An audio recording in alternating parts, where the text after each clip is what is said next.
Amém. Boa noite, meus irmãos. Graça e paz. É muito bom estarmos aqui novamente, vendo os irmãos, reunidos com os irmãos. É muito gostoso mesmo. A minha esposa, a Ismarilda, ela não veio e pede até desculpas, mas eu explico, justifico. É que nós temos, louvado seja Deus, recebido vários casais, várias famílias nos últimos domingos, e eles têm voltado. Então nós temos nos preocupado em trabalhar uma boa recepção, né, para que eles possam se sentir acolhidos. Inclusive o retorno deles no domingo seguinte, eles confessaram que foi justamente a acolhida que os motivou, além do momento, além da reunião que foi muito gostosa. Então ela não veio por esse motivo, mas um próximo momento, uma próxima oportunidade, a gente vai se organizar mais e ela vai vir também. Vai estar vindo ver e compartilhar também esse tempo com os irmãos. Nós temos tido essa alegria, né, de podermos pregar o Evangelho lá em São João da Boa Vista e com o apoio dos irmãos aqui. O conselho, né, os irmãos têm nos visitado, né, todos os meses tem tido um grupo daqui da igreja que tem nos acompanhado num culto mensal. E tem sido uma benção a gente receber os irmãos aqui. Quem não foi ainda, se organiza nas caravanas, viu, pastor Walter? Para estar indo lá nos visitar, conhecer também as pessoas, os irmãos e irmãs que estão lá se reunindo. E temos um problema bom, aumentaram mais as crianças. A gente estava com um problema com sala pequena e agora tem mais crianças. Louvado seja Deus. Esse problema aumente. E a gente, quando resolver, surja outro. Bom assim também. Louvado seja Deus. Hoje eu tenho esse privilégio, né, de estar lendo e meditando a palavra do Senhor com os irmãos.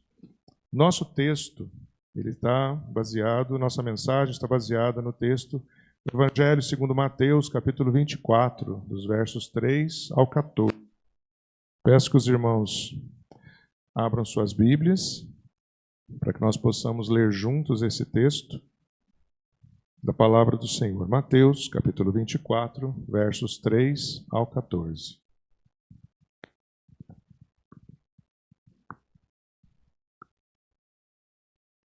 Os irmãos estão localizando o texto. Jesus, ele estava falando, na verdade, com os apóstolos, e um pouco antes eles tinham falado sobre os escribas, os fariseus, sobre Jerusalém, que não reconhecia a presença e a ação de Deus junto daquele povo. Inclusive, ele fala, né, com tristeza, Jerusalém que mata os profetas. E ele diz antes ainda, né, no capítulo 23, né, ai dos escribas e fariseus, hipócritas. Em vários momentos ele diz, vocês colocam peso, né, sobre as pessoas, mas peso que nem vocês não aguentam, hipócritas por causa disso, né? Faça o que eu falo, mas não faça o que eu faço. Eles não conseguem. E aí Jesus, ele saiu de lá e disse que o templo, se fosse destruído em 3 dias, ele reconstruiria. E aí no verso 3 do capítulo 24, Jesus estava sentado no Monte das Oliveiras quando os discípulos se aproximaram dele e em particular lhe pediram, diga-nos, quando essas coisas vão acontecer? E que sinal haverá da sua vinda e do fim dos tempos? E Jesus respondeu, tenham cuidado para que ninguém os engane, porque muitos virão em meu nome dizendo, eu sou o Cristo, e enganarão a muitos. E vocês ouvirão falar de guerras e rumores de guerras. Fiquem atentos e não se assustem, porque é necessário que isso aconteça, mas ainda não é o fim. Porque nação se levantará contra nação e reino contra reino. Haverá fomes e terremotos em vários lugares. Porém, todas essas coisas são o princípio das dores. Vocês serão entregues para serem maltratados, e eles os matarão. Vocês serão odiados por todas as nações por causa do meu nome. Nesse tempo, muitos hão de se escandalizar, trair e odiar uns aos outros. muitos falsos profetas se levantarão e enganarão a muitos. E por se multiplicar a maldade, o amor se esfriará de quase todos. Aquele, porém, que ficar firme até o fim, esse será salvo. E será pregado este evangelho do reino por todo o mundo para testemunho a todas as nações. Então virá o fim. O princípio das dores. Jesus vai explicar para os apóstolos que estão ansiosos em saber as suas últimas palavras, ditas aqui. Ele fala sobre a tristeza sobre Jerusalém, a tristeza sobre o povo, a religião da época. E ainda diz que o templo destruído seria reconstruído por ele em 3 dias. E nós sabemos que Jesus está falando da sua ressurreição.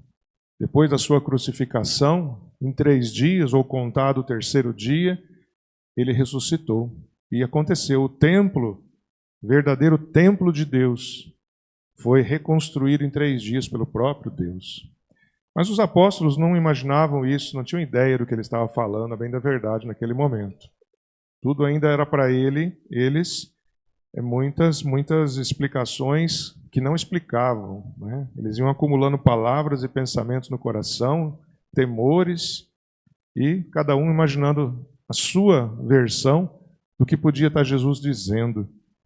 Mas depois sim se concretizou, e as palavras fizeram sentido para eles. Mas o que nós nos atemos a dizer hoje para os irmãos, gostaria de destacar especialmente o verso 12. E por se multiplicar a maldade, o amor se esfriará de quase todos, disse Jesus. Nós cantamos aqui sobre o amor de Deus para conosco, que esse amor é que nos salvou, esse amor é que nos impediu de irmos ficar afastados de Deus eternamente no inferno. Eu traduzo o amor, eu já falei, acredito que aqui, inclusive, já uma vez, o amor está muito relacionado, sim, com o conhecimento, com a nossa quantidade de informações que nós temos sobre alguém. Alguns têm amor até sobre objetos, conhecem tanto um determinado objeto, um sistema, um aplicativo, uma máquina, que realmente se relacionam com ela quase como uma afeição de amor, de carinho. Carros, muitas vezes, são amados pelos seus donos. E se alguém rela no carro, parece que tocou intimamente na pessoa de uma maneira que ela decide até brigar, quando não faz coisas mais graves por causa disso. Porque conhece a máquina, conhece o sistema. Hoje existe amor até por celular, um ciúme, não quer que ninguém toque, não quer que ninguém mexa, estrague, consuma. Amor está muito relacionado a isso, aquilo que nós conhecemos, aquilo que nós temos parte da existência daquele ser, faz parte de nós também. Por isso que a paixão no namoro, quando começa um relacionamento, o rapaz e a moça, quanto mais se conhece do outro, parece que maior é o amor, vai aumentando esse amor, esse sentimento. Quanto mais se conhece do outro, mais próximo se fica do outro, e mais se impressiona esse sentimento na vida das pessoas. É o amor. Deus tem um amor perfeito, completo sobre nós, porque Ele nos conhece completamente. Ele sabe exatamente o que a gente é capaz, nossos limites, nossas habilidades que Ele mesmo deu. Então Deus nos ama porque Ele nos conhece completamente. Ao contrário do que foi mencionado na escola bíblica hoje, as pessoas não conheciam Deus. Mesmo Ele agindo sobre a vida das pessoas no deserto, mesmo Ele fazendo milagres, as pessoas não conheciam Deus, não amavam Deus então, portanto. Hoje eu gostaria de compartilhar nesse texto, cujo verso principal, eu destaquei o verso 12, Jesus fala que pela maldade se multiplicar no meio dos homens, o amor se esfriaria de quase todos. E esse quase todos rela até em nós, cristãos. Porque Diminuir o amor por conta do aumento da maldade significa diminuir o nosso interesse pelos outros, nosso interesse em conhecer a vida do outro, o nosso interesse em nos preocuparmos com o que o outro está pensando, sentindo e vivendo. Nós oramos agora pelo Rio Grande do Sul, as muitas pessoas lá que nós vemos nas imagens aterradoras, né? Água 35 metros de altura acima do nível normal, impressionante, né? Cobrindo totalmente telhados, prédios em muitos lugares. E muitas pessoas lá sofrendo. Mas muita gente está indiferente a isso. Muita gente não está ligando para isso. O amor esfriado, a falta ou total ausência de preocupação com o que o outro está passando, o que o outro está sentindo. Quando a maldade aumenta, Jesus disse, o amor esfria. Mas por que então que a maldade aumenta? Por que as pessoas então ficam tão desligadas uns dos outros? Não se preocupam uns com os outros e aí deixam cada um viver a sua vida. Tem um sociólogo, filósofo e sociólogo que já faleceu em 2017, Zygmunt Bauman.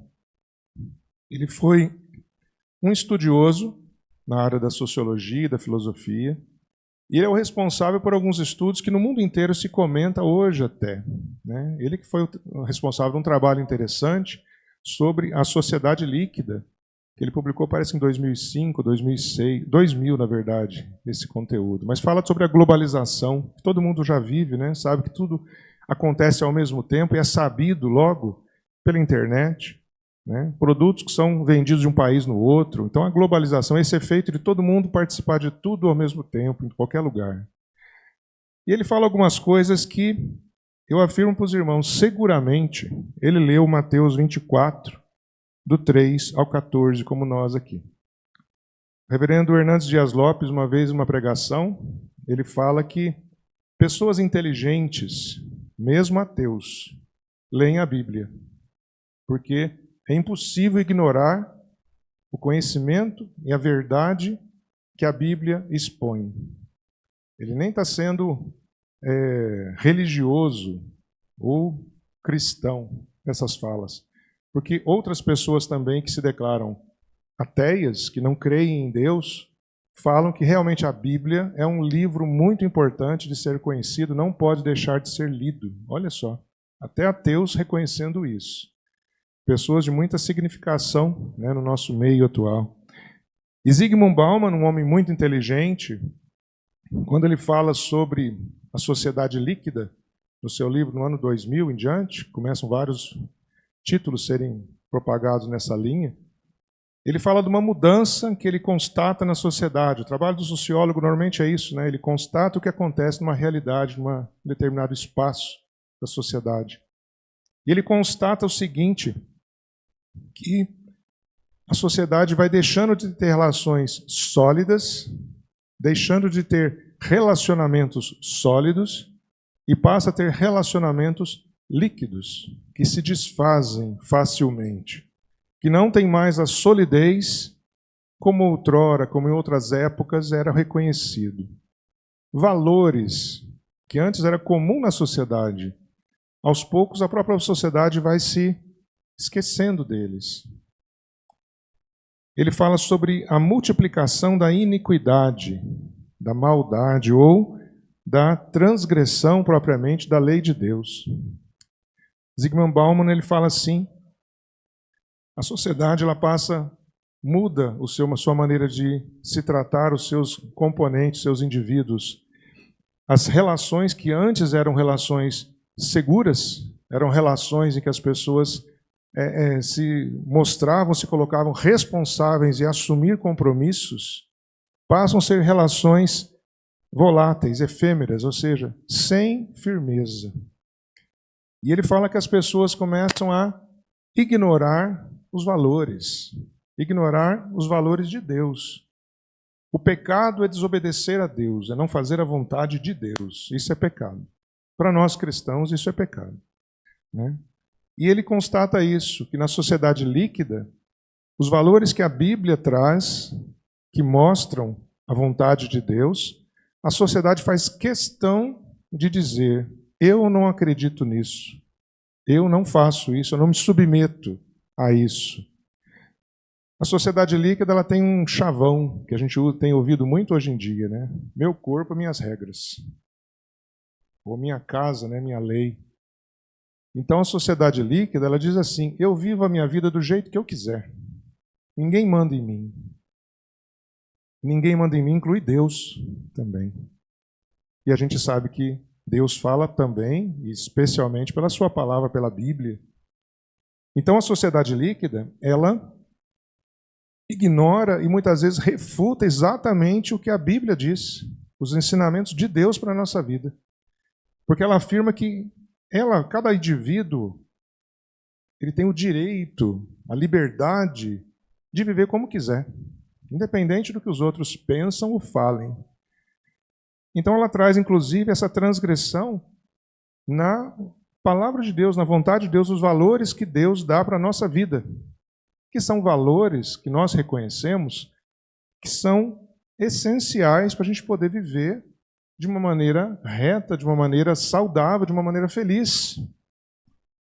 Quando a gente lê lá Mateus capítulos 5, 6 e 7, o Sermão do Monte, Jesus fala uma coisa que a sociedade refuta totalmente.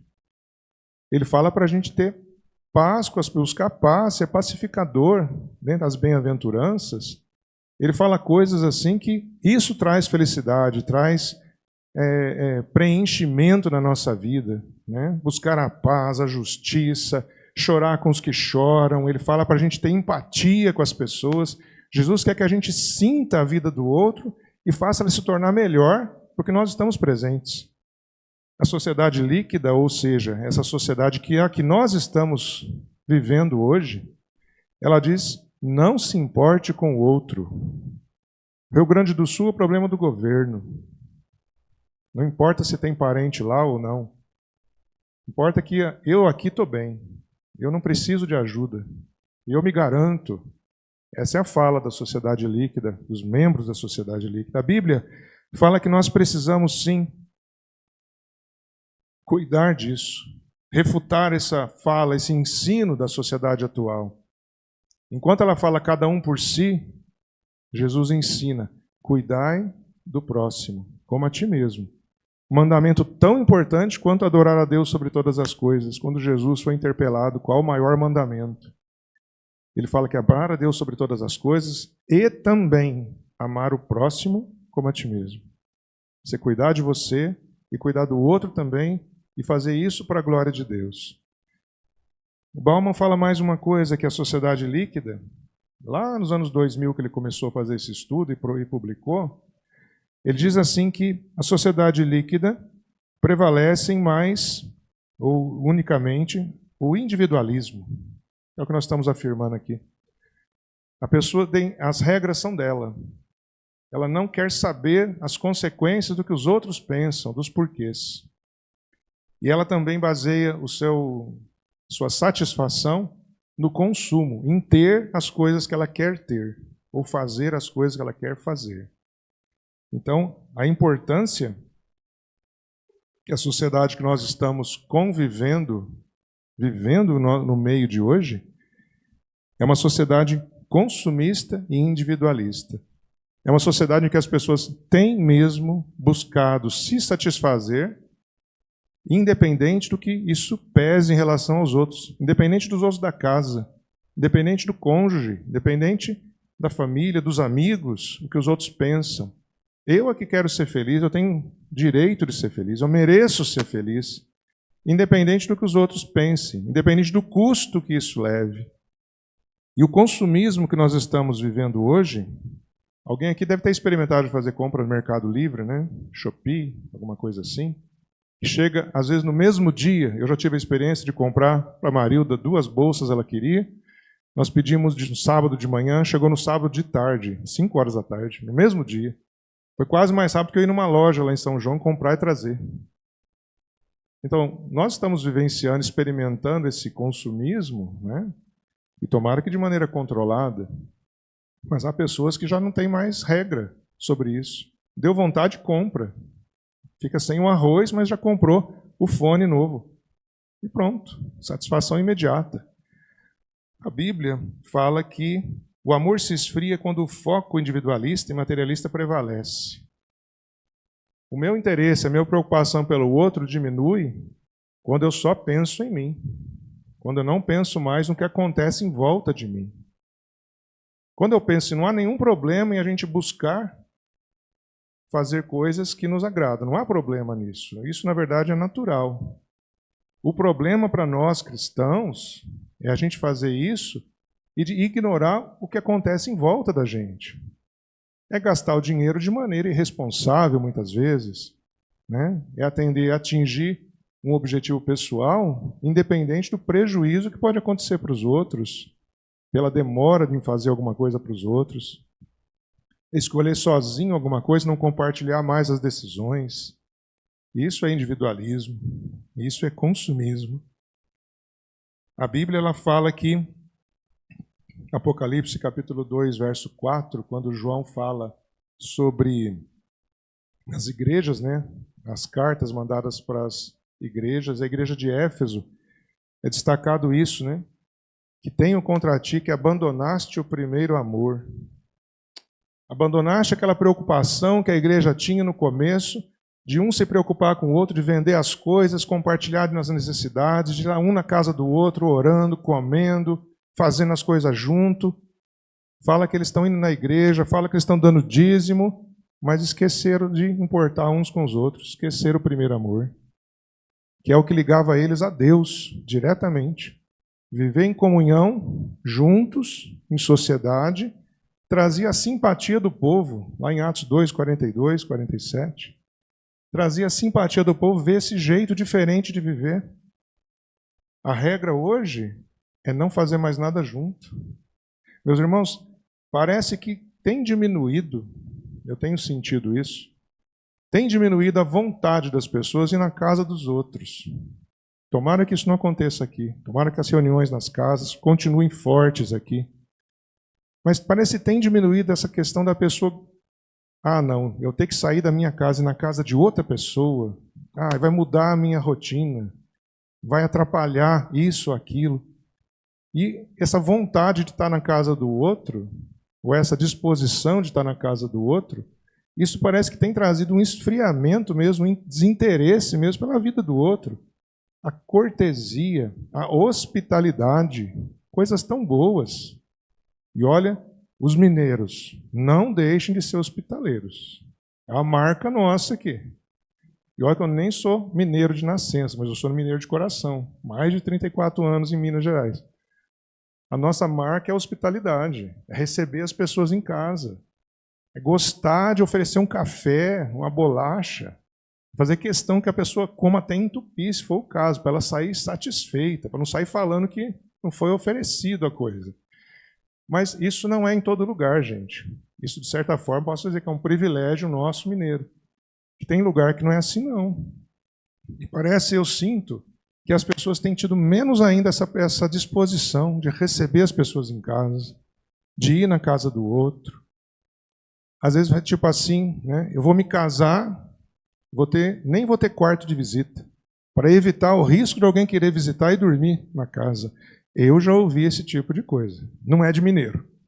Não é de mineiro, graças a Deus. Ainda. Outra qualidade ou outra observação que Bauman faz sobre a sociedade líquida está na agilidade e fluidez. A modernidade, ela traz que as coisas têm que ser rápido, acontecer na hora. Você clicar o celular e acontecer a coisa na hora. Ligar o computador, não passar de 3 segundos já está a tela aberta. Se passar disso, se começar aquela telinha, coisinha ficar girando lá e não abrir, você já está sofrendo. Já tem um defeito, já tem um problema. Já está acontecendo uma coisa. Esse sentimento não é bom, meus irmãos. A gente tem compartilhado isso, a gente tem experimentado essa ansiedade. A gente tem acabado de não viver o tempo que a gente está vivendo. A gente quer fazer uma coisa rápida, instantânea, e como se isso fosse o resultado da nossa grandeza da tecnologia, né, da nossa sociedade atual, a velocidade das coisas, dos dados. Eu fico espantado quando eu vejo essas situações de banco, que a gente faz transações bancárias, né, Pix, ou transferências, pagamentos. É tão rápido, vocês viram como é rápido? A gente faz lá o lançamento, seja Pix ou seja débito. Quem tem um celular que está sincronizado com o banco, né, que recebe a notificação, vocês viram que parece que a notificação aparece antes de sair o papelzinho da máquina? Alguém já teve essa impressão? Eu já tive. Vibra o celular no bolso, antes do papelzinho sair na máquina, quer dizer, o pagamento já aconteceu. Demorou para o papelzinho sair, gastou quase meio segundo, um absurdo nos dias de hoje. A tecnologia tem que melhorar mais ainda, né?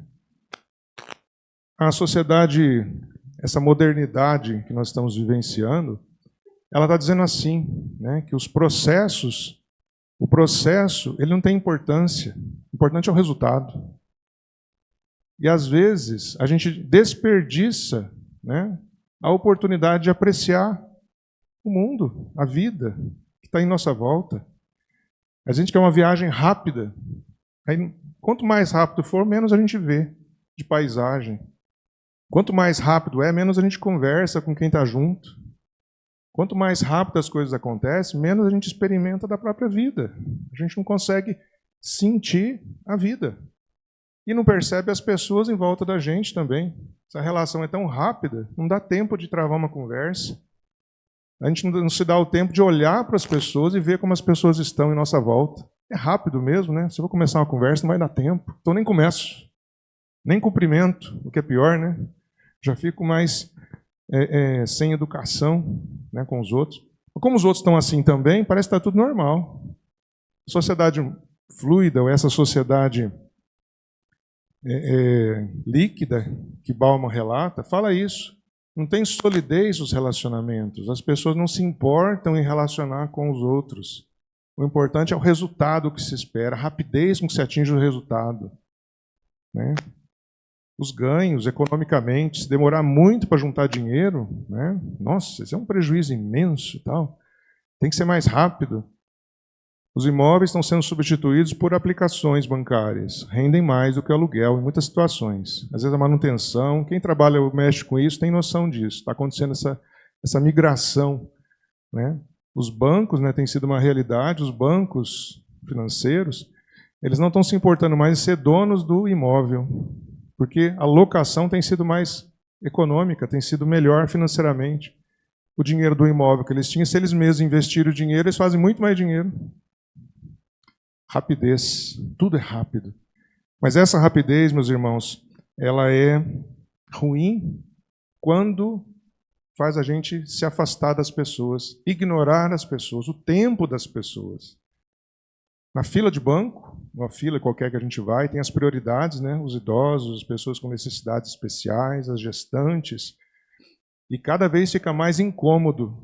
As pessoas na fila ficam mais incomodadas, né? Pelo tempo que as pessoas que têm prioridade usam dessa prioridade. Porque aumenta o tempo da fila, começa uma discussão de igualdade, de valores, e se perde o respeito, né? A valoração do idoso, o cuidado com a gestante, com a criança de colo. São valores que a sociedade líquida está dizendo, isso não importa. O que importa é você, o teu tempo, a tua pressa. Não importa que os outros precisem, né, de cuidados especiais, de atenção. Eu acho assim vergonhoso ter uma lei que diz que tem que ter lugar para o idoso. A velha boa educação não existe mais. Tem que ter uma lei para dizer isso, senão, se não houver punição, está ignorado esse valor, acabou o valor do idoso, acabou o valor da gestante, né, o apreço que a gente tem que ter para cuidar, para ela ser preservada, enfim.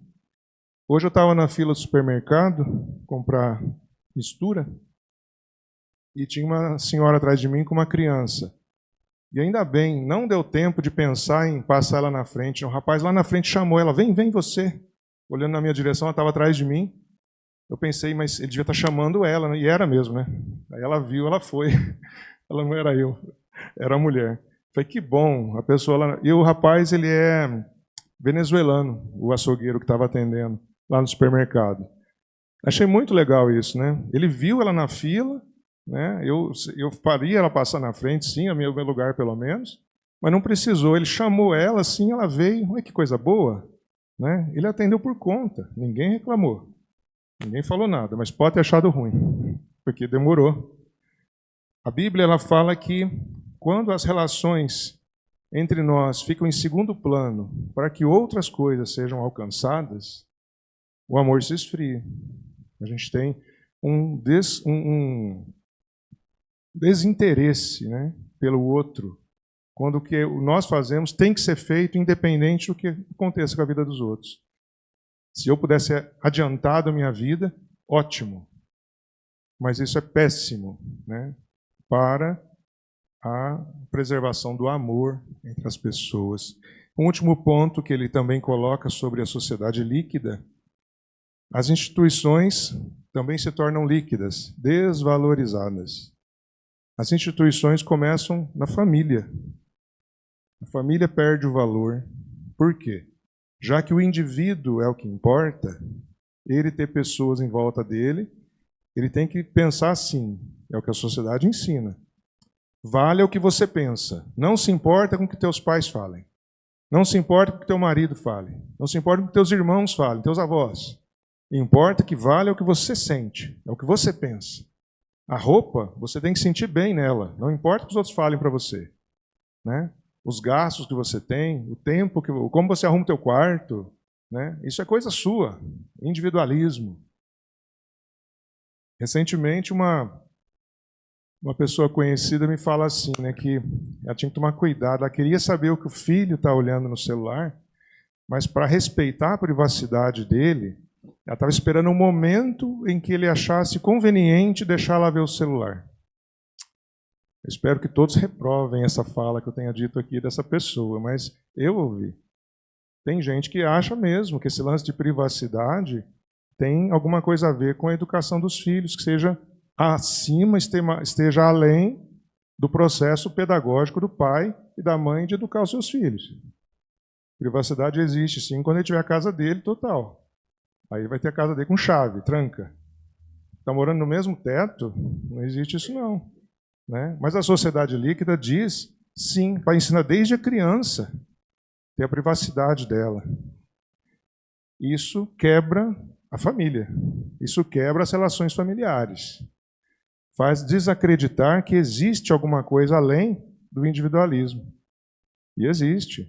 A família é um conjunto de pessoas que se interrelacionam para o bem comum, para fazer os pequenos crescerem, serem educados e todos se ajudarem no sustento. Isso é família. O orçamento é compartilhado. O filho trabalha, ajuda em casa. O marido e a mulher trabalham, contam quanto ganham e resolvem como vão gastar o dinheiro. Família.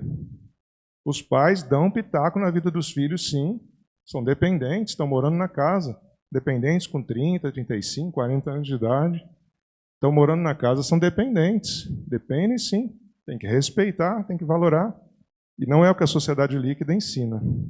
Ela fala que não é assim. Cada um por si, até na casa dos outros. Impressionante. A Bíblia fala que o esfriamento do amor ocorre num contexto de perseguição.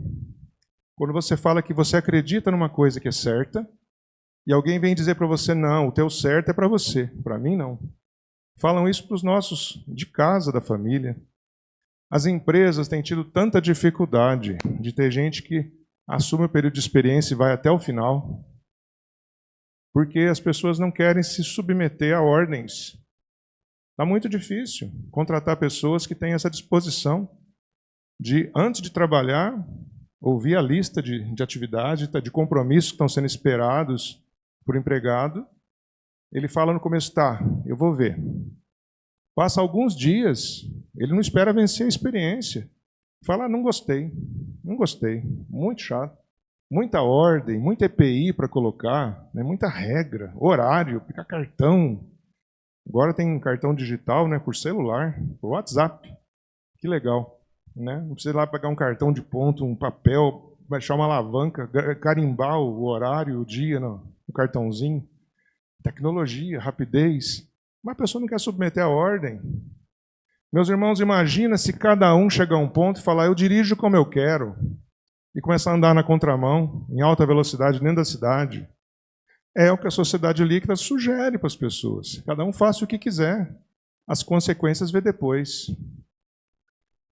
Não ligar para o que os outros pensam, não se importar com os outros, é exatamente o oposto do que Jesus Cristo ensina. Quando ele fala do amor, ele está dizendo, sim, que nós precisamos nos importar com os outros, porque ele se importa com a gente. Nós precisamos conhecer o que os outros estão sentindo, estão vivendo, ter empatia. Para Deus, a nossa vida, a regra é empatia. É pensar como o outro está sentindo, como o outro está vivendo. Eu acho que nesse ponto, ser enxerido, né, é muito mais cristão do que o contrário, ser alheio. Eu, nessa nova fase, né, de pastorado, né, de vez em quando eu ainda sou confundido com um presbítero. Eu mesmo me autodenomino presbítero, Sérgio. Você eternamente presbítero, Sérgio. A gente tem, nessa fase nova de pastorado, eu tenho esse dever, né, de me meter na vida dos membros da igreja. Coisa boa, né? Então, autorização formal da instituição. Não dá para pastorear com essa ideia de que você faz o que você quiser da tua vida. Vem no culto, dá o dízimo, isso basta. Não dá para pastorear sendo assim. O meu trabalho de pastorear é como o pastor de ovelha. Eu não quero que saia da cerca, porque tem lobo do outro lado, né? Tem leão, tem buraco, tem lugar que tem comida e água, tem lugar que não tem lugar que tem pedra, tem cascavel. O pastor, ele gasta tempo preocupando com as ovelhas. E aí eu quero saber como é que está sentindo, o que está fazendo, onde está indo, né? A sociedade líquida fala que a igreja não precisa se meter na vida de ninguém. O trabalho dela é pregar um sermão, cantar uns louvor, né? Fazer um funeral, um ofício fúnebre, né? E está muito bom isso já. Tem gente que basta isso. A sociedade líquida quer que as instituições sejam tratadas assim, como uma questão de uso. Me serve, eu vou. Não me serve, não preciso dela, não precisa nem existir mais. Eu não sustento isso, eu não represento isso. O experimento do amor faz isso, com que as pessoas não se comprometam nem com as instituições que estão inseridas. Com a própria família, o nome da família, a própria igreja, como membro da igreja, uma sociedade que a gente vive, no bairro, né, no local de trabalho, na escola. A gente faz parte, então a gente está lá não por acaso. Nós cristãos estamos onde nós estamos porque Deus nos coloca. Deus nos leva a estar onde nós estamos. Deus nos colocou na família que nós estamos. Por mais difícil que alguém possa ser na família, veja que você não está ali por acaso nem por acidente. Foi Deus, sempre é Deus. A sociedade líquida que nos rodeia fala que nós estamos errados e por isso seremos perseguidos. Vão apontar o dedo para a gente e segregar a gente, separar a gente. Esse é dos crentes, esse é dos cristãos, esse se fala que é da Bíblia. E aí a gente vai ser perseguido por isso. As nossas ideias vão ser chamadas de quadrados, pessoas atrasadas, pessoas que são fanáticos, né? Quem dera nós fôssemos fanáticos de verdade, nesse sentido que vive só em função de agradar a Deus. Quem dera a gente fosse fanático a ponto das pessoas apontarem com razão e vendo a gente fazer coisas que estão exatamente como Deus quer que a gente faça. Quem dera a gente fosse assim, perseguido de verdade, né? Por a gente viver de maneira consciente de que estamos agradando a Deus com as nossas palavras, com os nossos gestos, com os nossos atos, com a nossa presença onde nós estivermos. A Bíblia, ela nos alerta para que a gente não se preocupe com as coisas em volta que acontecem. A gente está tendo notícias de guerra, né? Está acontecendo. Já não estava ruim demais o Hamas e Israel lutando, a Ucrânia, né, com a Rússia. Aí vem lá o pessoal do Irã, manda drones lá em Israel, e aí tem aquela resposta, né, com os antiaéreos deles, muito eficazes. E tem gente na torcida, se alguém deve ganhar ou perder essa guerra. Notícias de guerra, rumores de guerra. E se a gente tiver que participar disso, afinal tem as organizações internacionais que apoiam ou desapoiam um lado ou o outro, e o Brasil está inserido nisso de um lado ou no outro. Os nossos soldados, nós aqui estamos envolvidos nisso também. Rumores de guerra, terremotos, e aqui não falo o texto, mas enchentes. Olha quantas tragédias, né? Quantas misérias acontecendo. Mas fala que isso é o princípio das dores, para a gente ficar atento mesmo. E nesse momento, de repente, surge um salvador. Surge alguém que fala, eu tenho a resposta, eu sou a solução. Ou alguém dizendo, né, fulano é a solução. Está lá aquele que vai resgatar, que vai reunir tudo, né? Ouve-se ainda que a gente vai ter a unificação de moeda, que a Bíblia diz, uma língua comum, que a Bíblia diz, uma religião comum. Roma já fez isso um tempo atrás, né? Quando disse que, a partir daquele momento, o cristianismo era a regra. Morte aos infiéis que não fossem cristãos.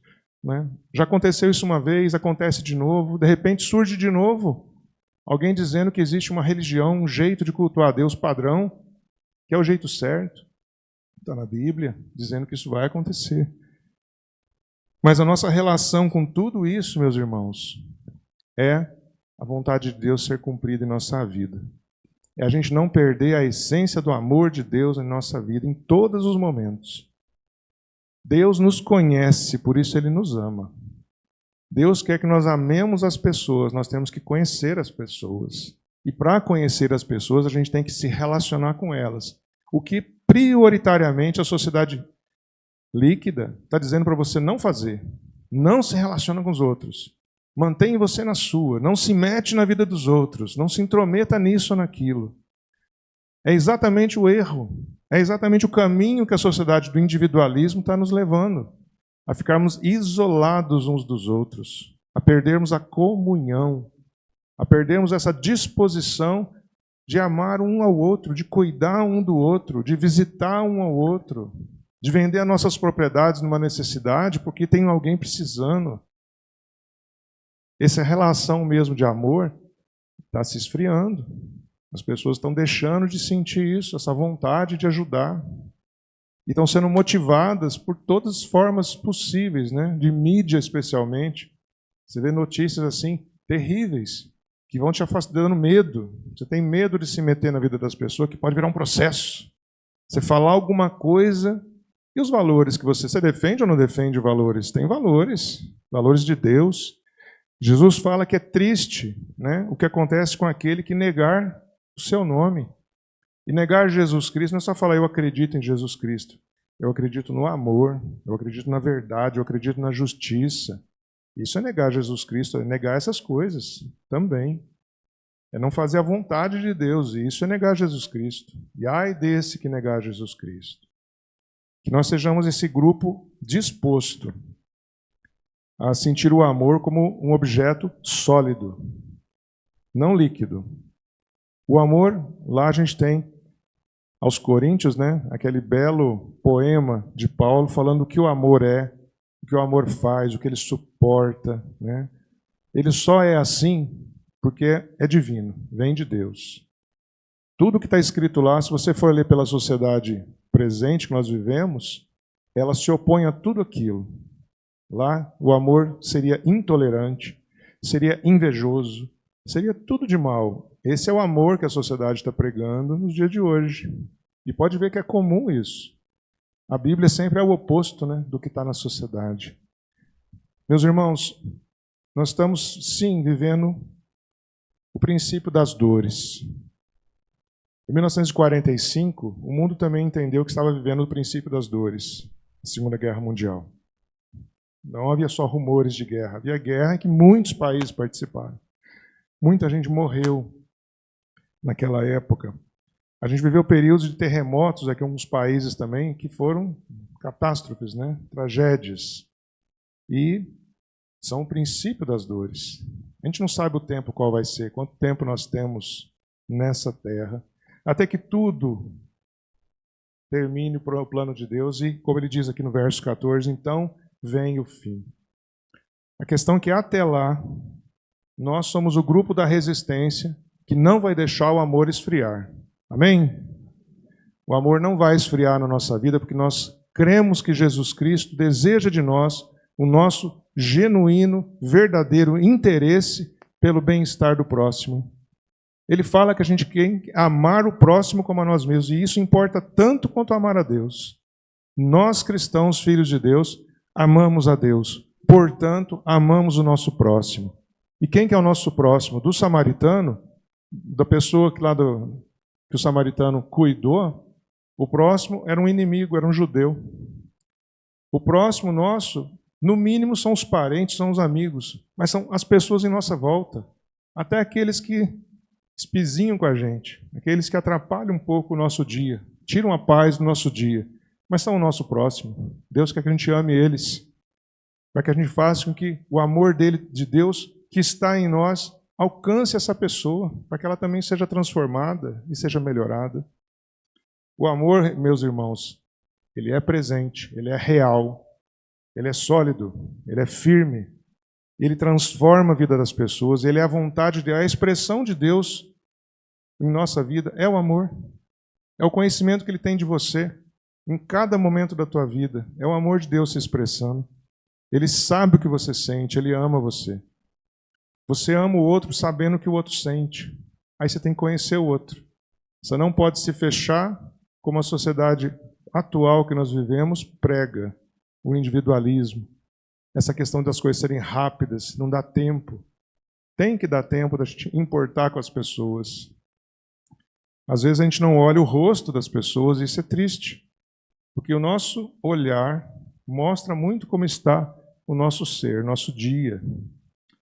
Às vezes um sorriso muda a outra pessoa, né? Um sorriso faz com que as pessoas sintam uma coisa diferente, às vezes, da rotina que elas estão vivendo. E nós temos essa responsabilidade de levar isso às pessoas. Às vezes o nosso consumo supera essa disposição de amar. Às vezes nós desejamos que alguém manifeste, expresse amor por nós. Mas a regra é invertida.